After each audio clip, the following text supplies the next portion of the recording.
Thursday night is here again, a little after 10:15. The wife's asleep, the children too. That leaves a man with one thing to do. Bring out the laptop, it's time for your date. Settle in and learn your fantasy fate. With a bang, Eddie welcomes you in. He turns his hat, then it's time to begin. The week that was, you might rather forget. Who is the dud and who is the jet? Start the weekend with a dose of the anchor. Laugh your ass off a weekly wanker. Like Federer down at the cots. Here's your serve of Thursday thoughts. Like a hobo eating his watts. Here's your fill of Thursday thoughts. Like a fat guy putting on shorts. You split your sides at Thursday thoughts. And we are live. Welcome back to a special edition of Thursday Thoughts with Eddie Anchor. It's actually Sunday and we're not even going to hold out on you. We are going to get straight into it. I hope everybody's had a wonderful couple of months off. It doesn't seem like very long since our last game of fantasy footy was taking place. Welcome back to season 2014. This year it's just going to be bigger and better. First of all, we'd like to start off by congratulating Ben, who was last year's winner. Lucky motherfucker. He did have a very good year, despite all of the jokes and dog comments. He did do a very good job. Things like picking up Stevie J, Dustin Martin, getting rid of Nick Nakanui at the perfect timing. Worked out well in his favour, and again, congratulations. Well, welcome to the new studio, by the way. As you probably noticed, there's a few little decorative pieces behind us. I don't know how they got there, I don't know why they're Richmond, but they're ready to go anyway. We've got a new studio, we've got a better camera.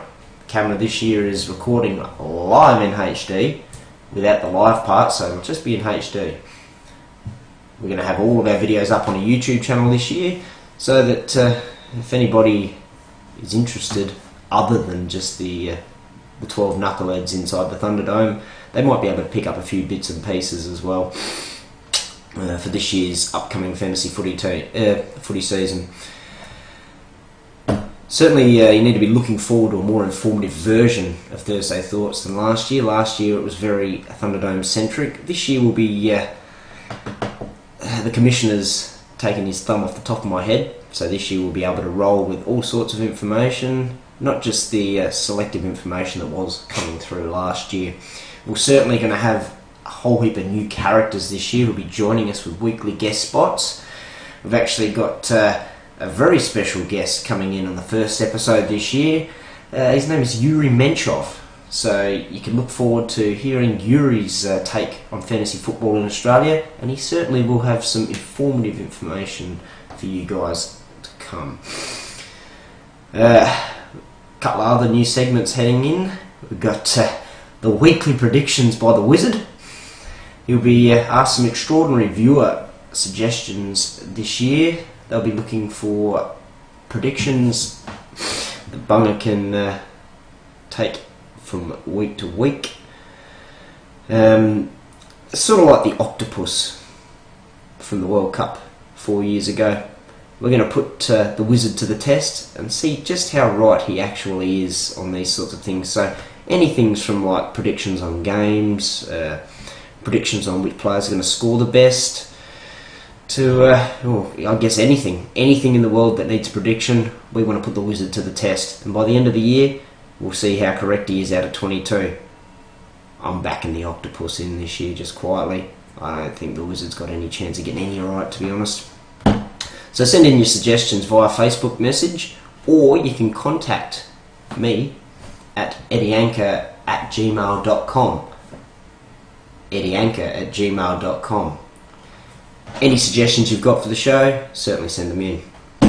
Alright, we're going to have a quick recap on how draft night went.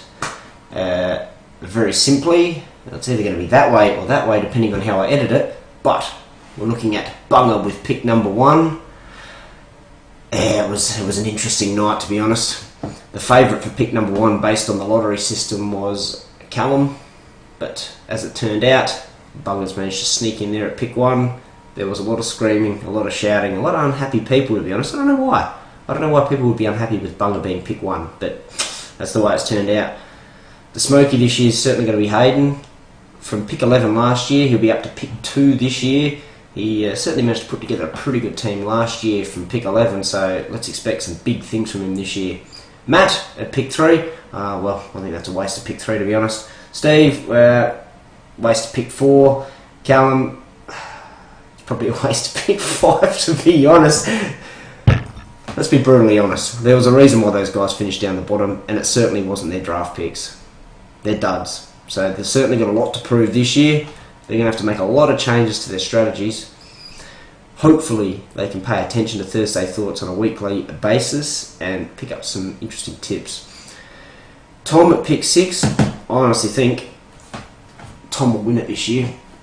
A lot of people tend to give him shit for not having a house and living in a box and looking like a homeless person, but inside that weird looking exterior there's the brain of a well, they call him an idiot savant. It's like one of those autistic people that can paint the skyline of the New York City without only seeing it once. I think that's Tom. I think this year he's going to put himself together a really good team in the draft, and I think he could be the one this year from pick 6. With such a low pick last year, was he pick 10 or pick 11, he still managed to finish fairly high. He got right up there at one stage, dropped back a little bit. Tend to think that might have been a little bit of tanking on his behalf, but either way, I think from pick 6 he might be able to do some extraordinary things this year. Andy at pick 7, that's pretty close to where he was last year, so I would expect a similar finish from him this year. He's a very numbers-based fantasy football player, so it depends how right he gets his numbers this year, I guess. He doesn't tend to look at individuals and character and all that sort of stuff. He just raw numbers, so he gets fairly close, but he's just missing that X factor, so we'll see if he can pick that up this year. Mick at pick 8, well, he put together probably the best team last year out of the draft, just very unfortunate with injuries, so we'll see how he goes this year. And right down the bottom we've got Chris, the Commish and Robbo. You could probably throw a blanket over those 3. It's going to be pretty tough from down there, but last year Robbo was pick 9 or pick 10 or something like that, and he still managed to finish in the top 3, so I don't think there's any major disadvantage from having the really low pick. It just means you have to do a little bit more preparation, I guess. And last year's champ, the reigning champ, Ben, will be coming in from pick 12, so it'll be interesting to see what's left by pick 12, to be honest. First few rounds you could probably get something that's fairly culpable, to be honest, but I think for pick 12 it's going to be fairly tough. I think Steve from last year showed that it's not as easy as it looks from pick 12. And well, we did have we've got a photo here. Let's see if we're going to be this side again. We went to Callum for a comment on him drawing pick 5 from draft night. Now, he was highly anticipating getting a top 2 pick this year. The numbers were certainly in his favour. We worked it out that there was only a 2.5% mathematical chance of him getting pick 5 as it was with the current lottery system. And he ended up with pick 5. He was shattered. We went to him for a comment, and this is all we got. Yeah, pretty disappointing, to be honest. It's supposed to be some sort of media assistance from all the players this year, but well, we only got the one-fingered answer from young Callum this year. When we asked him about getting pick 5, he was not impressed, but it was a humorous night for all. Alright, this year there's been some major changes to Supercoach. Probably the biggest one's going to be the hidden waiver wire. So as it's going to work this year, we are going to end up where people aren't going to be able to see who has picked who from the waiver wire until it's too late. So where it was last year, the Commish and Mick would start early at 5 o'clock in the morning, so before they would go to work, they'd get up, they'd have a look at see who's actually taken who at the waiver wire, and then put their picks in. The waiver wire didn't really get much of a workout last year. With the hidden waiver wire this year, it's going to be a little bit more interesting, because come the expiry of the waiver wire, you're not going to know who's going to get picked up, so I expect there to be a lot more use of it this year. I think that's going to be a really good one. Another really good one that was rather exciting when we saw the changes this year was the multiple players in trades. Now, not 100% sure how it's actually going to work, but from reading the scripture coming out from HQ, you're going to be able to trade 3 or 4, up to 5 players for one player. So I don't know how that's going to work, whether that's going to automatically drop 4 of your players, or whether you're going to end up with a surplus of players on your list that are going to need dumping at some point. But either way, you could be trading your picks 4, 5, 6, 7, 8, 9, whatever, for somebody's absolute gun player. So that's going to be really exciting. It'll certainly avoid the scenarios that we had last year, where we had players doing multiple player trades, the likes of Bunga and Ben, that were trying to stooge the other. They would approve one and not approve the other. This year, you'll be able to do it all in one go, so that'll be really good. Another one that is certainly going to make it a lot more equal across the board this year. Obviously, last year we had little cliques of players that were loaning players between each other, depending on how it suited them. This year, loans are gone, in a sense.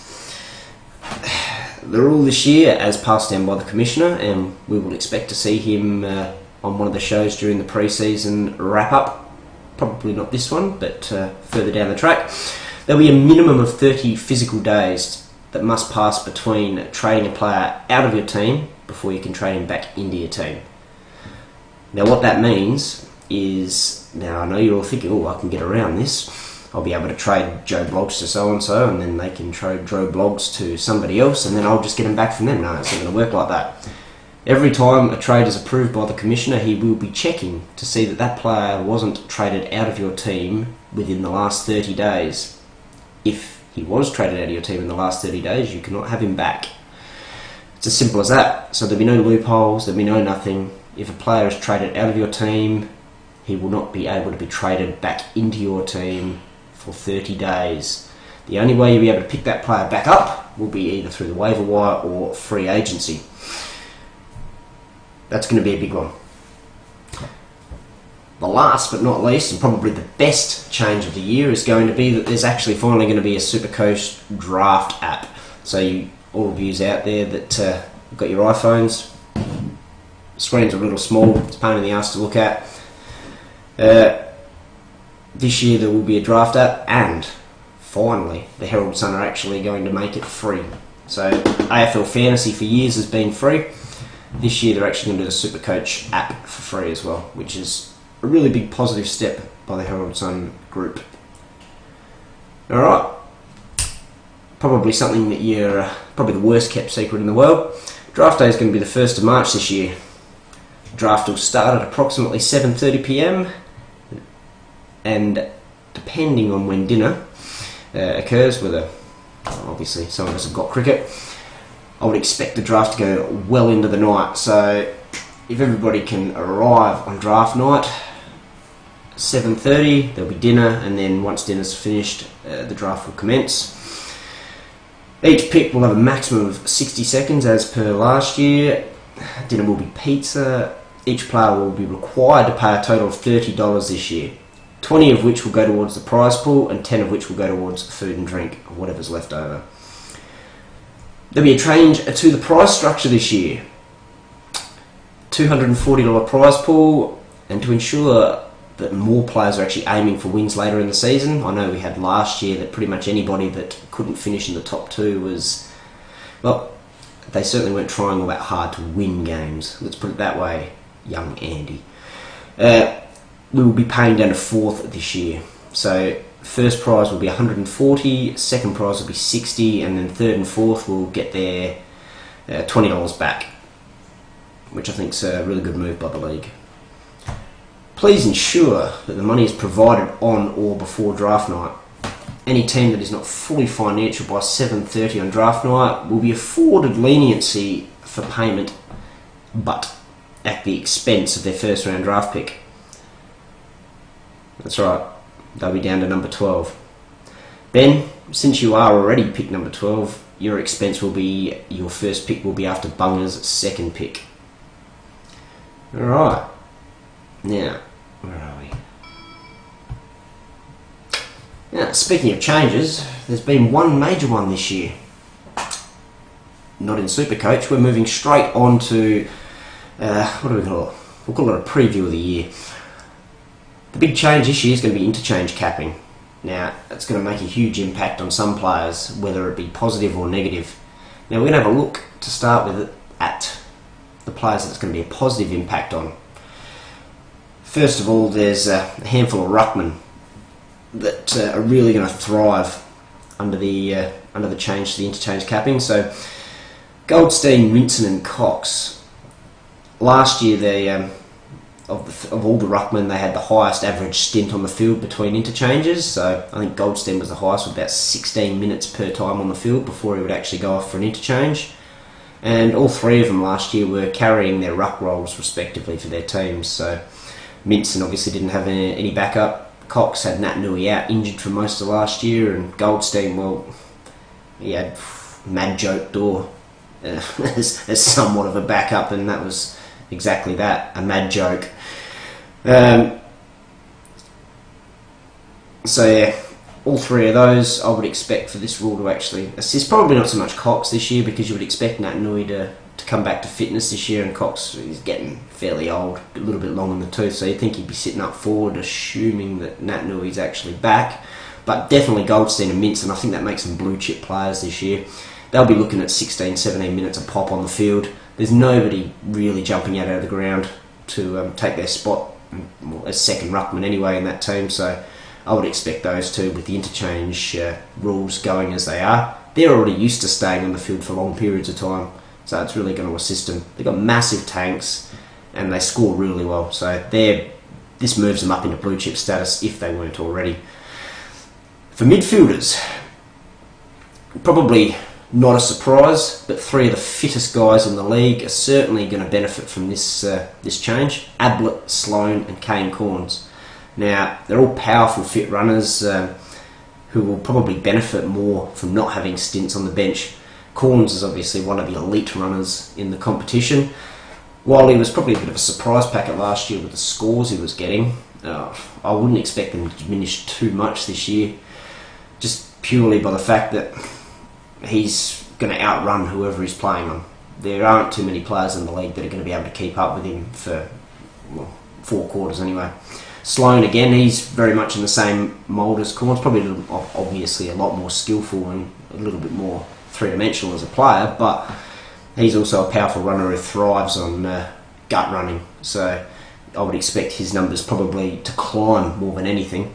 And Ablett, well, he's just a genius. He's going to get points regardless of where he plays, so I would expect him to be flicking from midfield to forward, back to midfield. He may spend even less time on the bench. He comes off just because he has to. He doesn't really come off because he's tired.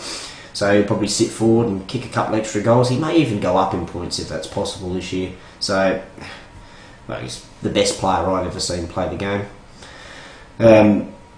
So I wouldn't expect him to come down in points at all this year. If anything, he's probably going to go up. For forwards, I've got a couple of older players there. Now, it's no surprise, if you have a look at the list of players I've gone through so far, they're all fairly experienced players. These are guys that are used to playing long periods of time on the field. Talking about Nick Revolt and Brent Harvey. They're really accustomed to these long stints on the field, like 16, 17 minutes before they have to come off and go to the bench. Their team relies on them. They get into modes where they just have to keep playing, basically. You can probably find this year that the game's going to come back to, well, not so much Harvey, but definitely Revolt. Players are going to get slower, they're going to get tighter, they're going to get sloppier. That's where the class really tends to come to the top. And Revolt already runs his opponents into the ground week in, week out as it is, so just imagine if they're allowed to have less interchanges. he's just going to blow players up. It's just a matter of him keeping fit himself. And Harvey as well. I mean, for a bloke that's about 104 years old, he's got some serious wheels. So I would expect him to be blowing players up probably early in the third quarter. From that point onwards, I think it'll just be open slower for the sort of points that these guys are going to get. It'll be really interesting to see how coaches manage these interchanges, whether it means that forwards and defenders play longer stints on the field and midfielders tend to rotate, use all of the 120 cap, and then you end up with guys that are in full forward pocket and that just stay a full 100% on the ground. Don't know, it'll be really interesting this year anyway. I think it'll certainly assist the players that are able to play more than one position. Well, there was only really one defender that scored any good last year that used to have long stints on the field, and that's Andrew Walker. And not surprising, older player, elite runner, he just loves to be involved as much as possible. Probably not the best team player, but he's certainly an elite fantasy player, so his value may go up again this year. I wouldn't be surprised to see him picked in probably round 2 or 3 this year. He was certainly a surprise packet last year, and he's not going to get under anybody's radar this year. So I think that's how the positive is going to impact these sorts of players. Let's have a look at the negative. Now, there's a couple of players now, maybe very surprising. Most of these guys are really elite players, but I think they're really going to struggle this year with the interchange capping. 2 of them in particular, Dustin Martin and Patrick Dangerfield, both absolute bulls in a china shop when they play their football, just head over the ball, flat out, through packs. That takes your toll. When you're winning your possessions hard every single time, it takes your toll. They need to be getting their time on the bench. This year, they're probably going to struggle to get as much time on the bench, and more Dustin Martin than Dangerfield, but Martin's fitness has always been under a cloud, so you would like to think that he might offset himself because he's able to play forward, but quite often during games last year you would see him get really, really fatigued, so I would expect this rule may actually impact him greatly. Dangerfield, well, the way he goes at the football, he needs a freaking break every 5 minutes, so this rule might impact him greatly, but then again, his coach will probably just make others take the hit for him and allow him to come off when he requires. Another couple that are really surprising, Petrie and Mundy were really low on their stints last year, so they would only be on the field for 5 or 6 minutes at a time before they'd come off. And to me, that indicates a lack of fitness. Petrie in particular being a key forward, he was only averaging 5 minutes per stint on the field, so this rule may really impact him, especially if he's going to be expected to second ruck for Todd Goldstein. Dane Swan obviously getting a little bit older. He's a fairly sneaky player, so he might be able to slot in out in the wing and get some cheap possessions and catch his breath, but he's never been known for his absolute elite fitness, so he might struggle a little bit. Joel Selwood is another. Most of these guys that I'm naming here are real bull in a china shop type players, so that might really impact them, throwing their body in and then not being able to come off for as many breaks over the period of a game. Travis Boak is another. He was really low down in his stints, so I'd expect this rule to impact him. And the last one's actually Jack Stephen. Now, he's not bull in a china shop type player, but he's a really explosive player. He just goes 150% every time he gets near the ball, runs flat out every single contest.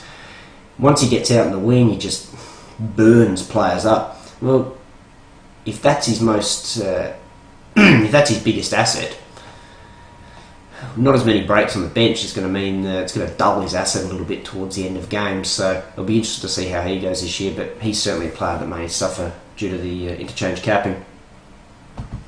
Alright, now we're going to have a look at Eddie Anker's fantasy draft. Now, I've certainly slaved over this quite significantly, but here's what I consider to be the top 12 picks in the country. And here's how I think they're going to go. I think pick 1 with Bunga is just a lay down misère. I think Gary Ablett's going to pick 1. that's a no-brainer.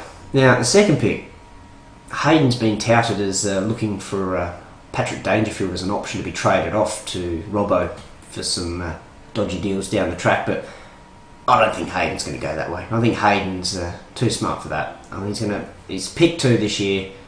I think he's just going to play it safe, no funny bogus. He's just going to go bang, Scott Pendlebury, easy done. Which leaves Dangerfield for Matt at pick 3. Probably the main thing for Dangerfield, he's certainly not up there as far as elite numbers, but he's obviously on a steep incline the way that his numbers are going compared to the year before. And the other big positive is the fact that he's a forward midfielder, so he certainly puts him in the top 5 picks, probably pick 3.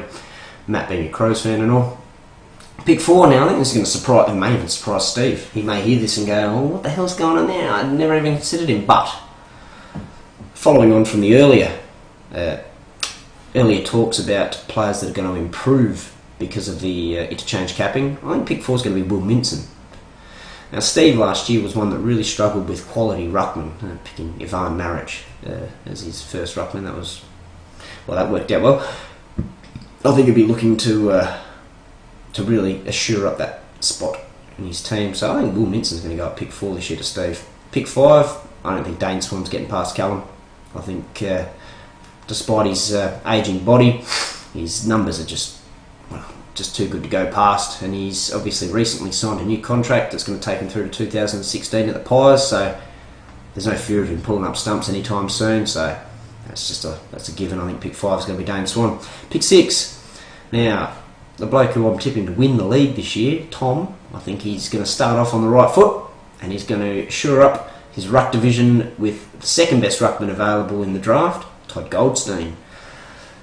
Pick 7, well, outside of probably the top 3 elite midfielders in the competition, well, Joe Watson, he's certainly somebody that's got something to prove this year, so I can see him going at pick 7. Leads from the front, always scores well, very difficult to hold because of the way that he plays inside and gets a lot of those contested possessions. I can see him going at pick 7. Pick 8, probably the most improved player last year, captain of his team now. Very shy of the media, but I think Mick's going to take Ryan Griffin at pick 8. I think that's a really good pick 8, to be honest. Last year went in round 3. This year, probably pick 8. Chris is a very diligent fantasy player, so I can see him just going for the next best scorer regardless of position, so he's going to shore up his captaincy with probably the best captain in the competition, Joel Selwood. Now here's an interesting one. When you get down to the bottom 3 picks per round, the players tend to need to do something a little bit interesting. So I can see Dustin Martin going to the commish in round 1. He's certainly one with a big scope as far as improvement. Even last year he was averaging well over 100, but obviously with contract issues last year, that certainly impacted his scoring toward the end of the year. Obviously a 30 against Carlton in about round 20, so that certainly didn't help his average, but especially being a forward midfielder, there's that opportunity for him to go forward this year and probably kick a few more goals than he did last year. I mean, you look at his accuracy last year, he was probably the worst kick in the AFL as far as kicking for goals. I mean, if he improves that by 20 or 30%, all of a sudden probably improves his numbers over the year by 20 or 30% as well. Now, pick 11 by Robbo. This is going to be an interesting one. I think Robbo's going to go with Buddy Franklin. I can see it. Buddy's a little bit out there, a little bit like Robbo. Loves his haircuts, a bit like Robbo. I think they're a match made in heaven. Now, last year Buddy was pick 6 in the draft, and he was a flop. Let's be honest. But I can see the risk being taken, and I think young Buddy's going to slide in somewhere in round 1. And I think Robbo's just the bloke to take him. He'll be looking to take risks from pick 11 this year, so I think that's the way he's going to go. And pick 12, well, it's certainly not a bad pick 12 because this bloke was in the top 5 as far as scoring last year overall. Probably drops down a little bit this year in the overall pecking, just purely because he's lost his forward slash midfield dual position, but I think Stevie J, he goes round one. The way he was scoring last year, almost a Brownlow medalist. Ben's going to take Stevie J. He certainly helped him last year. So, players that are likely to knock those top 12 out. I can see Lee Montagna. He was a high scorer last year. He may come into calculations in round one to somebody. Jared McVeigh's another, certainly with his dual position, defender midfielder. Kieran Jack, he was a high scorer last year. Now Rory Sloane, what we spoke about earlier as far as players that are going to improve based on the interchange capping, I could see Rory Sloane possibly sneaking into a late first round pick somewhere. If somebody like a Robbo, he's a bit of a Crows fan, he might decide, yeah, he's going to go from the mohawk to the genuine curly mullet. Man right after his own heart. May not get Patrick Dangerfield, but he'll get the next best thing in Rory Sloane. And the last one, a player who I just cannot believe he slipped so far down the pecking order last year. I can just see him blowing the competition out of the water this year. And Trent Cotchin, he's just an elite player, just head and shoulders above most of the other players in the competition. His scoring was down probably just a little bit last year, but I think that was caused by a knee injury. I think it was a lateral ligament, injured in about round 6 against Freo. That impacted the central part of his season. He come really good toward the end of the year, and I think if he's going to hit the ground running at full speed this year, he's one to watch as far as first round draft picks. Now, move on to a look at the young talent. Now this year we've obviously got a few players coming into the league for the first time. The most touted being Jack Martin. They're saying that he's head and shoulders above where Jaeger O'Meara was at the same point in time last year, and we all know how well Jaeger went last year with his scoring. I mean, he was average of about 92 for the season, somewhere around there. I can't see Jack Martin having the same sort of impact as Jaeger, just purely based on his body type. He's a lot more slender, a lot more skillful. You're probably comparing body size to like a young Stephen Motlop. Motlop being a couple of years into the system, but just that sort of player. I mean, he's obviously oozing class, but he does have big numbers in the QAFL, but that's obviously a massive step down from the AFL. So he'll be an interesting one. I'm sure somebody will pick him up, being that he was the biggest name coming into the competition this year, but I can't see his numbers equaling that of Jaeger O'Meara, not in the first season or so. I think a couple of years into the system, he'll be one to have. Another one's Tom Boyd. He, obviously the number 1 draft pick last year. I would just still stay well clear of him. These big forwards take a while to develop. Jeremy Cameron's certainly one out of the box. He's coming into the competition and taken it by storm, but Tom Boyd, a little bit in the Jonathan Patton mould. Those really big boys take a while to get going, so I can't see that he's going to be scoring heavily. I mean, we look at Joe Danaher last year. He was highly touted, dominating VFL level, comes in, didn't do squat in the AFL, so I would leave him go as well. The one I would be looking at would be Jesse Hogan from Melbourne. He was the best and fairest winner for Casey Scorpions, who is Melbourne's affiliate team last year, at the age of 17. He was just racking up numbers after numbers. He's the one. If you're going to go after one of your young players, take a punt on one of your 22 picks for the year, Jesse Hogan's the one to get onto. Another one who I can see probably in the same mould as Jesse Hogan, as far as absolutely pouring numbers, is Matty Crouch. Now we all know what his brother can do. We've had a look at Brad. He's just absolutely dominated at the Crows since coming in. He's just a hard at it player. Matt is very much in the same mould. He was the number 1 ball winner in the TAC Cup last year, averaging 38 touches per game. So I know there's a couple of Crows fans out there that are spewing that I've happened to mention him. It's certainly put some spotlight on him now.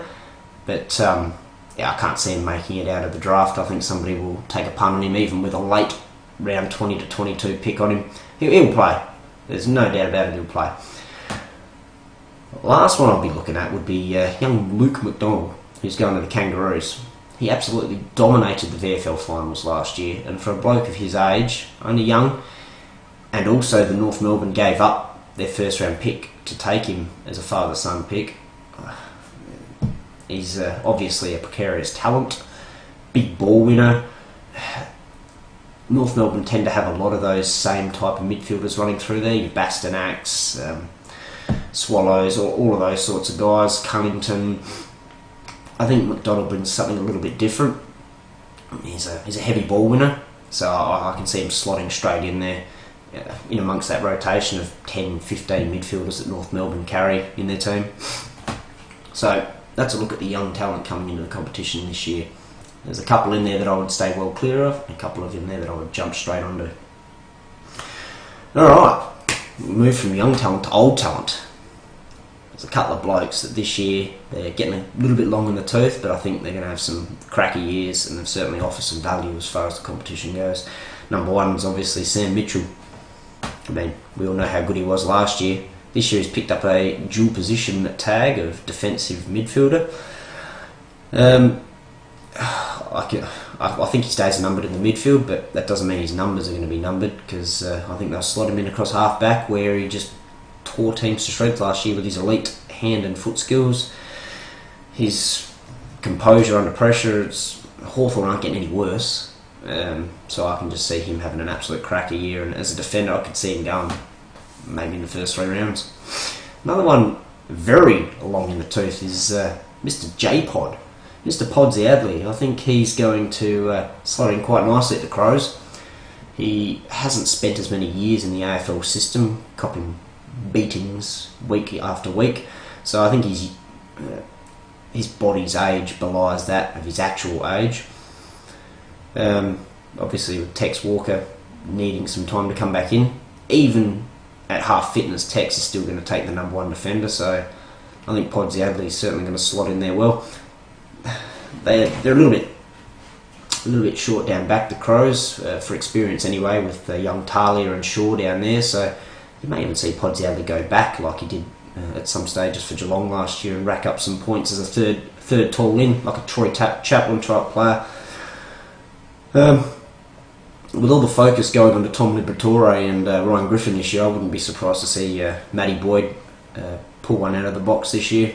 I think his best days are well and truly behind him at the top level, but I can see somebody getting him as a round 6 or 7 pick this year in the draft, maybe even round 10. They might just completely scrub him off, and he could easily, in his sleep he'll average 100. It's just a matter of how his body holds up. And in the same boat as Lenny Hayes, with young Jack Stevens and Lee Montagna coming through, who's proved he was a gun last year. I think Hayes, with his body right, he could be somebody that's going to... He's certainly going to offer some late draft pick value. I can't see anybody taking him really early, but you get him at pick 9, pick 10. That's a massive win, because that's a 100 plus player there. As long as he's fit, it's a 100 plus player. The interesting one is going to be Dean Cox. I can see him having a cracker year, just sitting up forward and riding in Nick Nat's coattails. I don't think they're going to throw him back into the ruck like they did last year. I think he's probably a little bit old. Toward the end of the year, he certainly looked very long in the tooth, very slow, was just getting muscled off the ball, even by young Brodie Grundy from Collingwood. And I mean, he's a kid by comparison, but he was just pushing Dean Cox around. So I think his days up in the ruck are numbered, and West Coast have got a couple of good young ruckmen coming through, so I can see him sitting up forward and kicking 3 or 4 goals a game. He's still a good kick, good mark, fairly mobile for his age, and I mean, as a second ruckman or a forward ruckman, he'll certainly offer some good value. Only problem there is he's only in as a ruckman this year because of the percentage of ruck time he had last year, so bloody hell, there aren't that many ruckmen around. I can see him going before round 10 for sure. Alright, there's a couple of players that I've got a massive list of players there, but are probably running a little bit long on time here. Where are we up to? We're up to fucking 39 minutes. This might need to be a 2-parter. Alright, there's some players that have certainly got a new lease on life. Paul Chapman. If we had a look at how he went late last year when he finally got back into the team, he was outstanding. And I think he's certainly got a point to prove. You don't drag your ass around after 30 and say, I want to go to another club, if you don't feel you've still got the drive to play. So I think at Essendon he's certainly going to get the opportunity up forward. I can't see him using him as a midfielder, but I think as a forward he's certainly going to offer some value to somebody. he probably average 70 or 80 points a game, but he's the sort of player that's capable of that big breakout game. Probably 1 every 5 games he's likely to score 130 points, so you got to weigh up whether you keep him in your team just for those off weeks. You do need those players in your team that are capable of scoring big, even if they don't every week, just for that opportunity. When they do score big, they might get you over the line. Another one's Heath Shaw. Jeez, how well's Heath Shaw going to go this year? GWS, he's just going to rack up the ball, because effectively he's going to be GWS's Gary Ablett. He goes there as the best player in their team, hands down. As good and as workmanlike as Callum Ward's been over the first few years, Heath Shaw's just an elite player. He's a hard runner, he's a good ball user, and he'll just demand the respect of his fellow players. So I can just see him absolutely racking up the ball this year. Where else are we? Another one that's just going to be off the chain, probably in the same category, moves himself into the same category as the likes of Minson and Goldstein. He may be this year's Goldstein. I can see this bloke getting picked about round 8 and just dominating score-wise, and I'm talking about Ben McAvoy. Last year, very good first half of the year, certainly tapered off in the second half of the year. Now we don't know whether there was injuries or what, or whether he just fell out of favour, but Tom Hickey came in as the number 1 ruckman at the Saints. I think McAvoy as the only ruckman at Hawthorn, he's just it's going to be an armchair ride for him and the blokes underneath him. I think he's just going to have an outstanding year. The last one, now there's a long list of them, but the last one who I certainly think he's going to be a very handy player for his team this year is Matty White from the Tigers. He moves off to Port Power this year, and last year his points per minute were absolutely elite, and he's already been promised by Ken Hinkley that he'll be getting more minutes per game this year. I can see him just exploding. I think if he can play a full game every week for the Power, he'll be up 90, 100 points without fail. As a forward, what more can you ask? I think he's one really to watch, and he might be around 18, 19 pick, but certainly keep him on your radar. He was probably the biggest loss to the Tigers in the final. He wasn't available to play, he was unfit. Pretty much every time he didn't play for the Tigers, they got beat. So, I mean, what's that saying? The sort of impact he was having for the team, especially in the second half of the year when he was playing more, was immeasurable. His break through the lines, his elite pace, his quality finishing, can't underestimate that. So, that brings us to the end of the show, finally. Where are we at? We're at 43 minutes. That's ridiculous. But, as I promised, it was certainly a more informative show this year. Hopefully it's given you guys something to think about. We will look at doing some pre-season pre-draft shows. Probably some more in-depth information than we've provided today. May review each team and some of their top players. We might provide you with some gems that you may not have even considered as players, and maybe even some strategies for how to build your team this year come draft day. Hopefully you've enjoyed the first episode of many to come for this year. Have a great day. I'm Eddie Anchor, and you're not. See you later.